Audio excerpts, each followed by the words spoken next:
কাজ অতি দ্রুত সব কিছু চাই। আমরা দুধ নিয়ে বাজার যাইতে হয়, আমরা টাইম মতো বাজার যাইতে পারি না।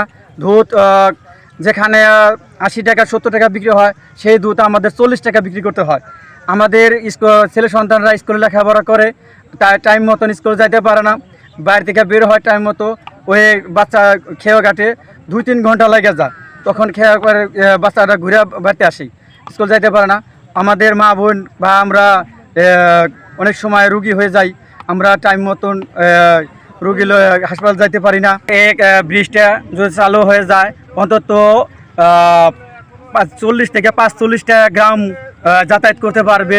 আমরা তাড়াতাড়ি মানিকগঞ্জ একটা রুগী নিয়ে ডেলিভারি রুগী নিয়ে যাইতে পারি না, এমনি রুগী নিয়ে যাইতে পারি না। যতক্ষণ আমরা বরঙ্গেল যাবো ততক্ষণ আমরা এই রাস্তা হইলে আমরা মানিকগঞ্জে পৌঁছাইতে পারি, আর রুগী দেখাইতে পারি, নিজেদের অফিস আদালতে নির্দিষ্ট সময় যেতে পারি। উপার মাদ্রাসায় যেতে পারি না, আবার দুধ নিয়ে বাজারে যেতে পারি না।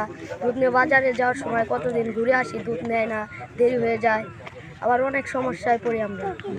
রাস্তার বিশেষ দরকার। একটা রুগী আহত হইলে তার নিয়ে যে এই হাসপাতালে যাওয়া আমার চলে না। এই খেওয়া ঘাটে এইসব 2-3 গাড়ি থাকলে এই খেওয়া বাহির থেকে মাটি আনাও সম্ভব না।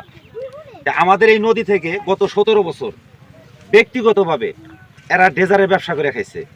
তা আমাদের এই ব্রিজটা হয়েছে জনগণের, রাস্তা এবং ব্রিজ হয়েছে জনগণের। আমরা যেহেতু রাজনীতি করি, আমরা সবসময় জনগণের স্বার্থে কথা বলবো। তা আমাদের এই ব্রিজটা চালু হইলে আমরা খুব দ্রুত জেলা শহরের সাথে যোগাযোগ করতে পারবো, অসুস্থ রোগী নিয়ে আমরা দ্রুত গতিতে হাসপাতালে যাইতে পারবো।